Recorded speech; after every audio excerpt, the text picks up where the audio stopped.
Welcome to the 359. I'm Ben Fox-Rubin. I'm Joni Salzman. I'm Alfred Ng. Along with smart homes, we're now seeing a growing trend of smart rentals. Alfred wrote about landlords fitting apartment units with internet-connected locks, thermostats, and other sensors. The problem is that some tenants don't actually want this technology and don't want to feel like they're being monitored. So, Alfred, first question, is there any recourse for renters if all of a sudden my apartment unit is going to be turned into a smart rental? Moving out, that is really the only basically recourse. it? Yeah. So because this technology is so new, people really associated smart homes with like something you do for your own apartment or anything like that. They don't really see it as your landlord doing that for you. So there's no one's like filed a lawsuit about this, and there's no laws like protecting you from your landlord doing this to you currently because it's so new. So right now, really, the only thing you can tell your landlord is, I don't want this, and hopefully your landlord's a chill person, or you can move out. I think people that forcibly create smart homes are very chill people just generally. So, should be okay. Let's talk about it from the landlord perspective. Why do they want to spend, hundreds, if not thousands of dollars to add this type of technology into their units? Is there like a benefit for them? Is there a potential benefit for tenants? Yeah, it's definitely helpful for landlords, and not all tenants hate this. They want to be able to control their thermostat. All the reasons that you would want a smart home. There are a lot of people that have privacy and security concerns about it, but for landlords, that means that they can monitor water and energy usage from their phones. They don't have to make a new key every time. They can just like make a new code for new tenants. Also, this is something that like some tenants actually want, and they can charge higher rent or attract more people to rent from them if it's a smart home and they don't have to do it themselves.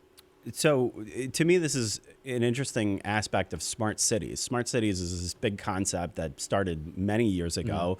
And one of the primary concerns with smart cities is you can't opt out. So that kind of sucks that if you don't like this technology, you're basically, your option is to move out or whatever. Yeah, I think a big difference is that with smart cities, it's not like in your house. Like you expect your house to be a place where you're private and your landlord doesn't know like all this information about you. Like considering that, it logs every time you use the code on your door or how often it's used. It basically means your landlord knows like when you're in and out of your house. Like constantly, there are laws that say that landlords have to give you 24 hours notice before like coming into your house. But with something like this, it's like they've got a virtual presence in your home at all times. Yeah. Next, at the Tribeca Film Festival immersive program this year, creators are working to change up VR experiences a little to focus more on interactive experiences. John, can you tell us a little about this? Yeah, so every year, because virtual reality and mixed reality are sort of the main immersive storytelling formats today, every year, and because they're developing so quickly, every year at a thing like Tribeca or at Sundance, there's kind of new advancements in what you can do. And it seems like this year, people are really stressing heightened interactivity that hopefully actually feels natural. And also location-based entertainment, what's known as LBE, which is something that you can't just do by putting on a headset in your living room. You have to go to a specific place, usually pay for a ticket price, and get an experience that way. That's where you have things like live actors interacting with you when you're in VR. Is the expectation that some of these ideas are actually going to push VR forward? Because from reading your story, it seemed pretty clear that a lot of these creators understood that most folks really don't like sticking a VR helmet on their face. Yeah, the fact that VR headsets haven't been as popular as the hype of the last couple of years would have led some people to hope means that that's a reason why people are really diving into LBE. It's an idea where, immersive theater is a really popular thing. Going to arcades was a popular thing. They're hoping that maybe that they can find a business model and a format that finds an appeal since headsets haven't really gone mass. I get it. It's just kind of like going to a concert or something. Just do what Pokemon Go did for AR, where like nobody cared about it until Pokemon was involved. Just put Pokemon Go at Tribeca Film Festival. Just like on Pokemon this VR. Online. Yeah. And it'll be extremely popular. Last, and I know we don't have much time, I wanted to get to this. Facebook's Mark Zuckerberg said the future of communication is now in private and encrypted services like WhatsApp. This kind of doesn't jibe very well because it's Zuckerberg, and Zuckerberg had been pushing everybody to share everything about themselves on Facebook. What do you guys think about this? There's a lot going on here. Skeptics of his, claims have basically argued that he's making this whole privacy push now so that he can basically consolidate WhatsApp, Instagram, and Facebook Messenger into one messaging app, which he does lay out in his plan for privacy. But also, I think the writing's been on the wall for a while that, not as many people want to post on Facebook publicly anymore. Right. A lot of younger people have flocked to platforms like Snapchat where it doesn't last forever. Every privacy scandal that's happened with Facebook in the last year, I think he knows that, people don't want their lives digitally out in public like that anymore. Right. And preserved forever. So, yeah. But again, people have a right to be skeptical about, his claims, considering, this is the fortune that Facebook built its empire on. And now they're saying that they're going to turn against all of that. Well, I think that they actually aren't saying they're going to turn against all of that. The way that he kind of messaged it was that oh man, privacy is the new black. This is what it's all about. But which is crazy. But from what it seems like in follow-up interviews, he's saying oh no, the news feed's still saying it'll still continue as it is. We're just going to focus on this also. Create a duopoly universe in the Facebook world. Very diplomatic way of saying it. Anyway, we're way over on time, so thank you very much for listening to our super deluxe edition of the 359. If you want to read more from these stories, check them out on CNET. I'm Ben Fox Rubin. I'm Joni Salzman. I'm Alfred Ng. Thanks for listening.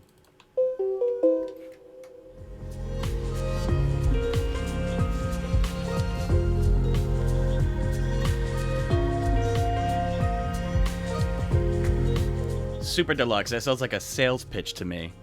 Maybe we should start whatever. working that in. Hey, man. It is, and everybody is Didn't we buying. used to do an extended edition once upon a time? We did. We With did. DVD commentary. Yes. That's right. Just That's right. what we need, Alfred riffing on Alfred.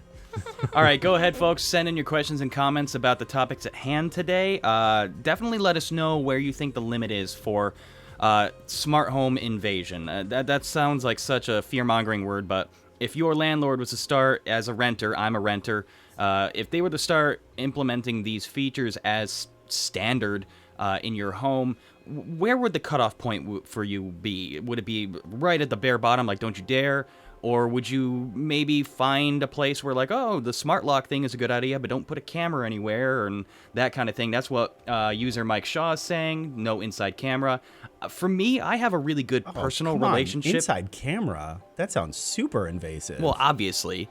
Yeah, But, so for me, a smart thermostat seems pretty innocuous. If the landlord wants to pay attention to certain apartment units that are just cranking up the heat constantly and persistently and just wants to make sure that I want to keep track of these trend lines, that's a little more reasonable or somewhat more understandable and almost you could argue beneficial from a green perspective than a smart lock from what you were saying that they would actually know of the comings and goings of everybody. That does feel invasive to me, which granted, I have a house. So, whatever smart home technology I put in it, that's my decision. Yeah, I want to point out that, this is not an argument against smart homes of any kind, because the people that I spoke with, these tenants, they had their own smart home. They had smart light bulbs. They had, they didn't have a lock or anything like that, but they had a smart home assistant. Yeah, they had the smart speakers and stuff. They don't hate smart homes. The problem for them was more that this was being installed by somebody else and they didn't have control of where that data was going. So there are a handful of smart rental companies that in their privacy policies do state hey, we can advertise to you based off of the data that we've been collecting. And that doesn't maybe. What a terrible posture. Maybe if it reduces your rent, right? If I'll take these ads if my rent goes down by $200, $300 a month. Subsidizing your own home. Maybe I could see an argument for that. I would. Unfortunately, that rarely is the business model. Usually they take the data, they sell it to advertisers, and then they just keep that money. They're not going to share it with the renters. That's the problem that I've seen from most of the tenants. It's not about the technology. It's about, they don't have control over it. They don't know where the data is going. And in some scenarios, there are security vulnerabilities. There was one with SmartRent, one of the companies that I looked at, where they were sending the PIN codes for for your door in plain text on text messages and emails. So if I just looked at your phone, it's not encrypted or anything like that, and I could just see, I can unlock I can unlock your door that easily. Yeah. They just changed that last week. But that encryption change is still optional. So if your landlord doesn't know anything about like security, they're not gonna like make that change. They're gonna just Right. yeah. So that's like the bigger concern from a lot of people on this. Not like smart homes in general. Yeah. I talked to a company a while ago when Amazon Key was first developing that this company specifically works with apartment units to put, like, let's say your Amazon delivery or some other like Walmart jet delivery inside your apartment. So the delivery person is able to get inside the apartment itself and then go to your unit door and open the door and then slide your package inside the door and then close the door. Now, from the perspective of folks that live in urban areas, like, it's uncomfortable to leave an Amazon package right on your doorstep. So I can see how that would be a benefit, but at the same time, if I'm seeing this as now my landlord knows anytime my lock is being used, I don't know, that would personally make me uncomfortable. Yeah, that, and there's definitely, like, smart homes aren't perfect either. Like, I spoke with one tenant who, I guess the way his building is set up, he doesn't have like perfect reception on his phone. So sometimes he can't unlock his front door with his phone doesn't have good reception. Yeah, the technology is not perfect, and I think a lot of people wish that they just had like a normal like key and lock for instead. Yeah, I mean, the normal key also has its problems. Yes. So if you lose the key and then you have to get a locksmith to show up, it's just important to kind of balance it out to say, like, there's a reason why this technology was created in the first place. I think like this problem would be resolved if most tenants could just say like, yeah, I want this, or no, I don't. Right. Opt in, opt out. All right, then let's go ahead and put you guys on the spot. Would you opt into any of this? For how much and why? For each of us? Yeah. For how much? Like, how much would we pay, or how much would we want to be paid? Theoretically, where would your cutoff point be? Would you opt in under what circumstances? I haven't lived in a rental unit for years. Pretend, Ben. Honestly, I don't think it's even possible for my apartment to be made smart. We're I guess I could have. We're You would great have at to move out. hypotheticals. Yeah. Right, just imagine if dinosaurs were real, but they're dead. But they're not. dead. So Yeah, I'll just they say- died a long time ago. I'll just say, so like, I wouldn't want a smart lock on my door. And the ones that I would want, like a thermostat where I could control the temperature. I live in like a building that was built in like 1905. I have radiator heat. I'm on the top floor, and so that means my temperature level is different than the people on the second floor. So like, it's not even an issue. Like, even if they wanted, you know what they did do though? I think that my landlord installed thermostats in everyone's apartment so that they could know what the temperature was, But not adjust it. but not adjust That's it. just a thermometer then. Yeah, exactly. But like, it does the same. Like, if we're talking about like the benefit of a smart thermostat in your apartment being for the landlord being able to monitor, Yeah, like, what water people- usage, Right. temperature. I mean, you could do that without having it be internet connected. You know, you could just have thermometers. Yeah, there was a landlord Yeah. from Maryland that tweeted at me after I put this story out, and he mentioned that he installed Nest thermostats for his tenants, but he doesn't have access to any of that data. It literally is just an amenity for his tenants. yeah. So he sets it up, and then he doesn't make an account for them or anything like that. He's like, "This is you can use this however you'd like." Which for a tenant, that's installing something into the wall. And if you are a renter, I kind of feel like you're far less likely to do that as opposed to buying a smart speaker, which you can pick up and take when you're done. Yeah, So. and he doesn't. The landlord, like, he doesn't get any of that data because it's your account, and he doesn't set it up for you. So he's not forcing it on you to use it or Right. anything like that. Right. I mean, I think that's like a good way to balance this out for a lot of people, where they don't, if they don't want to use it, they don't have to. I think it would be super weird if there was some sort of financial compensation connected to it, where they're like, we're going to track you in your own place, but we're going to cut your rent by like $100 or something. It would definitely be weird, but I could see people doing it. Honestly, I could see In New people York, doing for that. sure.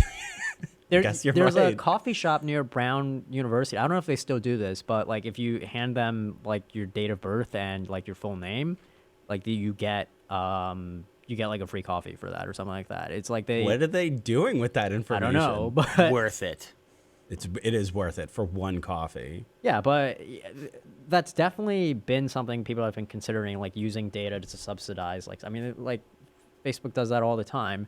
But like actual businesses doing that. I know that there was one startup that basically said, we'll pay your phone bill for you at the end of the month if you like take this like survey every month on like just data that like companies are looking for. Information is the most valuable currency. For me, I'm not that interested, but I've implemented my own smart home features. As far as where this is going, I'm kind of surprised that more landlords aren't taking advantage of things like the smart thermostat, just for the sake of saving on utilities. But my utilities are included in my apartment, so I don't have control anyways. That being said, I've got a pretty good personal relationship with my landlord. I know a lot of people aren't privy to that. This is going to be a tricky one. I'm interested to hear about more people, and definitely out there, if you're watching and listening, chime in and let us know if you're starting to get into a personal experience along this line, if it starts to develop out there. Taking some comments from the chat, Michael Brown says, no, stop giving up your data for convenience and ads. I hate this idea. Nice. He goes on to say a smart thermostat would be perfect. I tried to install one myself, but my HVAC unit is a little older, so I'll need some help with someone who is certified, and I think a smart speaker and smart camera is a little invasive for sure. Tammy Thompson says, no cameras, and I have the only control of those devices with my personal space. I own my home, so it's not an issue for me personally, but that would be my line in the sand. Thanks, Tammy, for contributing. Michael Brown, always great to have you. Mike Shaw has a question. So do the landlords provide Wi-Fi so they can control the smart device connections, or do I have to let them onto my Wi-Fi network? That was something I was thinking about too. Yeah, they don't provide the Wi-Fi. That's your. I mean, if you live in an apartment building where Wi-Fi is included, which I've seen, not for smart homes, but like just in general, I've seen apartment building listings that say like we have internet as part of your rent. Then the landlord would provide that. But in the cases that I've seen, no, you provide your own network. And so the way that the control hub works is that it has its own LTE network. So you don't have to plug it in on your personal router, so it can't get your data or anything like that. And then that LTE network connects to the lock and the thermostat and the water sensors. The problem is that in some cases that own LTE network is not that great. So one of the tenants that I spoke with, he couldn't unlock his door. So when the maintenance staff came over to like fix it, they couldn't fix it until he was like, oh, just plug it into your router. And he just plugged it in without like asking the tenant or anything like that. And that made him angrier than the fact that he couldn't get into his own house. Right. Because he was like, why are you doing that? Like, don't plug your like device that I know nothing about onto my network. Yeah. I don't know that if it's, I'm like, paying for. Yeah, exactly. Right. So yeah, that's another issue for a lot of tenants that, this thing is like could go on your network and get this data that they don't want to hand over. Another interesting usage is Amazon bringing smart speakers to hotels. So that's another area where folks are coming in, they're just staying in a room, let's say a night or a week or whatever. But when I interviewed them about this, they were very clear about the fact that you could easily opt out. Like you could mute it or you could just unplug the smart speakers. There's absolutely no like specific requirement to use them. That's what Amazon said. Of course they would. Yeah. Like, who walks into a hotel room and is like, let me scan the room for devices that might be listening to me so I can unplug them or mute them? Like, RoboCop. Nobody. RoboCop, but he's not real. That you The know of. Terminator. The Terminator Also scans things. not real. The dinosaurs. I'm talking about real people. All right. Real folks on the street going to hotel rooms. You're right, though. That is true. You're not going to and there are so few hotel rooms that actually have this Yeah. that it's not like people are trained to walk into Right. them. They do have literature that are up front and they say like, hey, this is, we've got ALEXA here, blah, blah, blah, whatever. But yeah. Thing that I don't even, okay. I was going to say, never mind. Mark Zuckerberg, he is real human. He scan room. More from the chat. Ryan Williams, I own a condo and can't see a reason why I'd want to put any smart home stuff in it.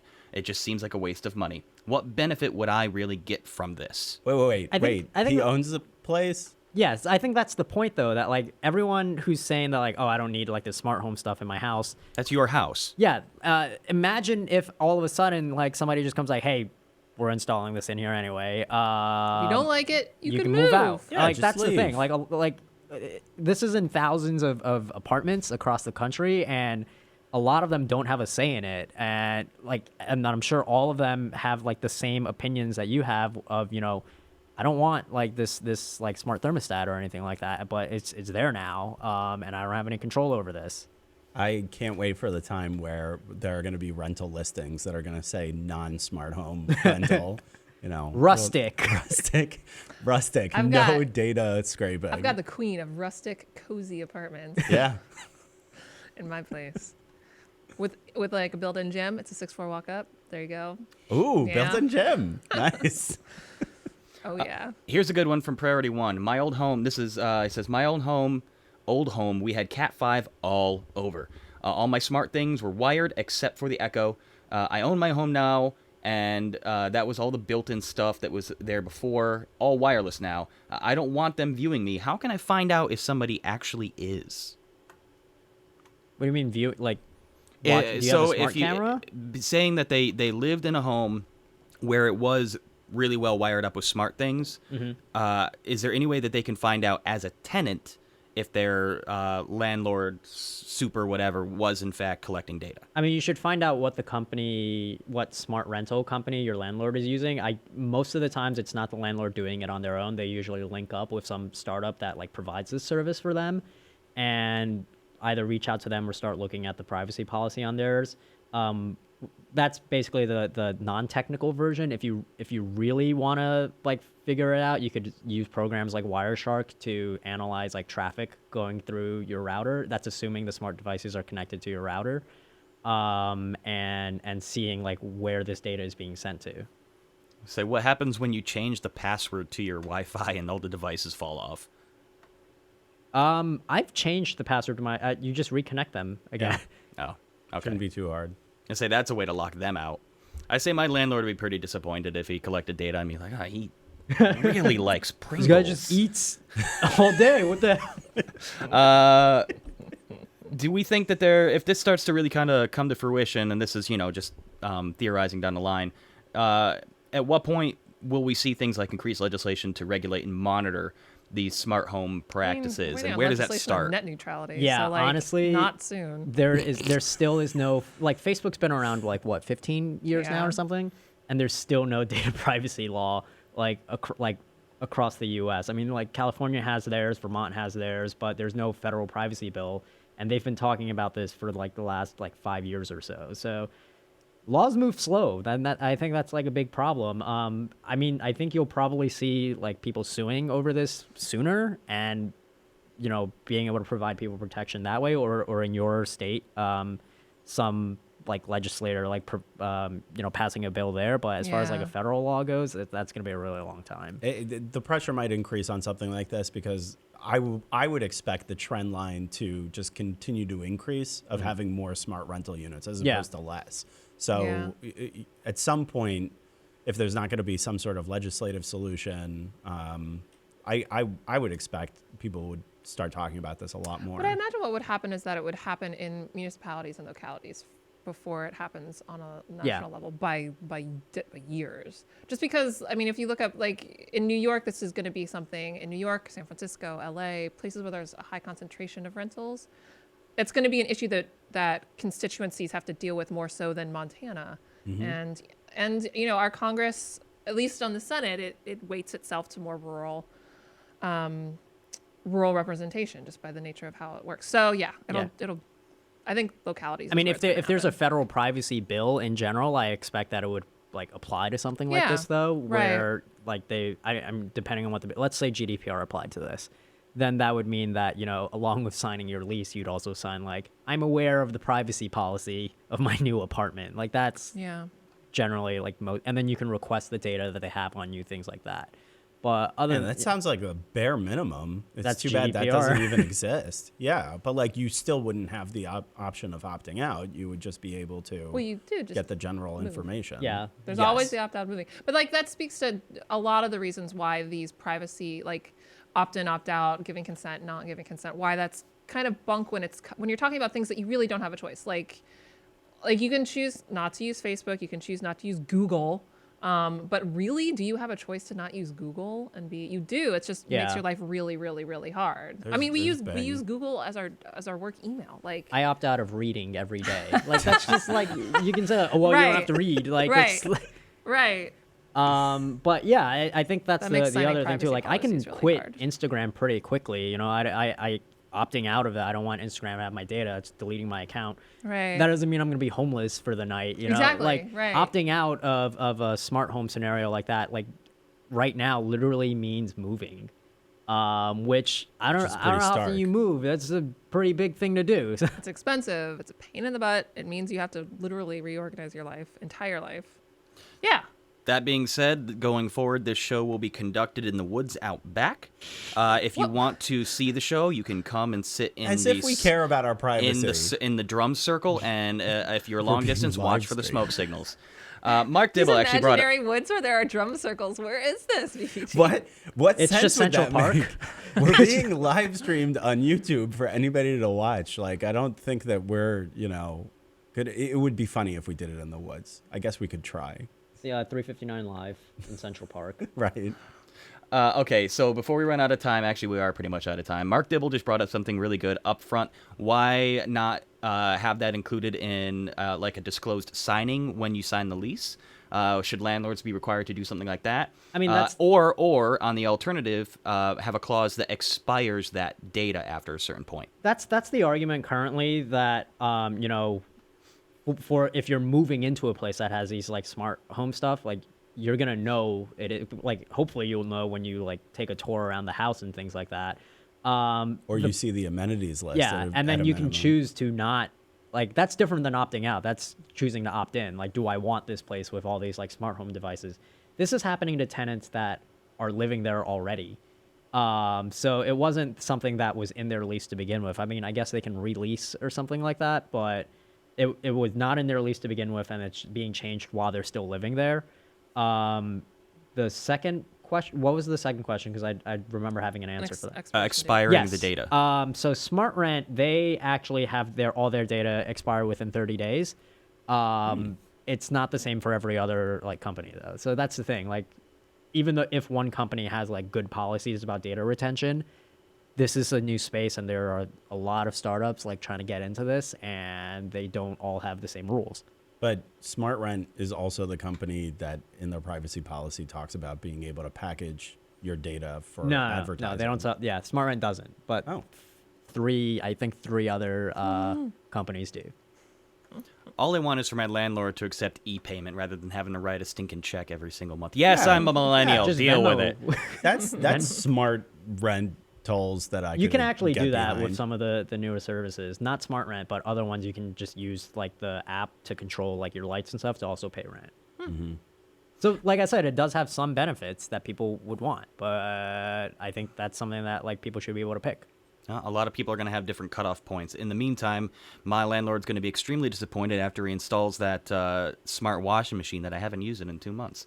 We're out of time. Thanks, everybody, for joining us. It's been a great week. What a fantastic discussion today. Go ahead and keep sounding off. We're interested to see where your cutoff would be. Any creative ideas to find ways around this if you find it displeasing. Go ahead and keep sounding off in the comments in the chat, and we'll see you guys on Monday. Ben, take us on out. All right, the 359 is available on iTunes, TuneIn, FeedBurner, Stitcher, Google Play Music, Google Podcast, the Amazon Echo, and of course, CNET.com. Thanks, everybody, for a great week. We'll see you on Monday. Bye, folks.